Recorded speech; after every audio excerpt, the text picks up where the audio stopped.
YCP నుంచి నూరి ఫాతిమానా, TDP నుంచి నజీర్ అహ్మద్ ఎవరికి ఇస్తారు అవకాశం? ప్రస్తుతం ఉన్న గవర్నమెంట్లో అన్ని ఇబ్బందులుగా ఉన్నాయి కాబట్టి నిత్యావసర వస్తువులు కావచ్చు, ఫర్దర్ చాలా అన్ని విషయాలు ఇబ్బందిగా ఉంది కాబట్టి మార్పు అనేది ఖచ్చితంగా నాతో పాటు జనంలో కూడా కనిపిస్తూ ఉంది. మాట్లాడుతుంటే మార్పు కావాలనే కోరుకుంటున్నాం. మరి ఇక్కడ టీడీపీ నుంచి నజీర్ అహ్మద్ పోటీ చేస్తూ ఉన్నారు.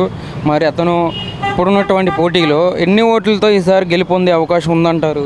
10,000 పైన ఓట్లతో గెలుస్తాడు ఖచ్చితంగా. ఎందుకని? ఇప్పుడు ప్రజల్లో వచ్చిన మార్పు నా ఒక్కడ అభిప్రాయం కదా, జనరల్గా అనుకునే మాటలు బజార్లో నిలబడి అనుకునే మాట సహజంగా అర్థమవుతాయి. దాన్ని బట్టి అది కనపడతా ఉంది. ఆ డిఫరెంట్ కనపడతా ఉంది. ఇక్కడ ఉన్నటువంటి అంటే గతంలో 2019 నుంచి ఇప్పటి వరకు వైసీపీ నుంచి గెలుపొందిన ఎమ్మెల్యే వల్ల ఏదైనా ఉపయోగం జరిగిందా, అభివృద్ధి జరిగిందా ఇక్కడ గుంటూరు తూర్పులో? ఏం జరిగింది? ఇప్పుడు ఆయన మంచివాడే, ఎమ్మెల్యే గారు బ్యాడ్ పర్సన్ కాదు, మంచివాడే. కానీ అభివృద్ధి పరంగా ఏం జరిగింది? ఏం కనపడలా మరి.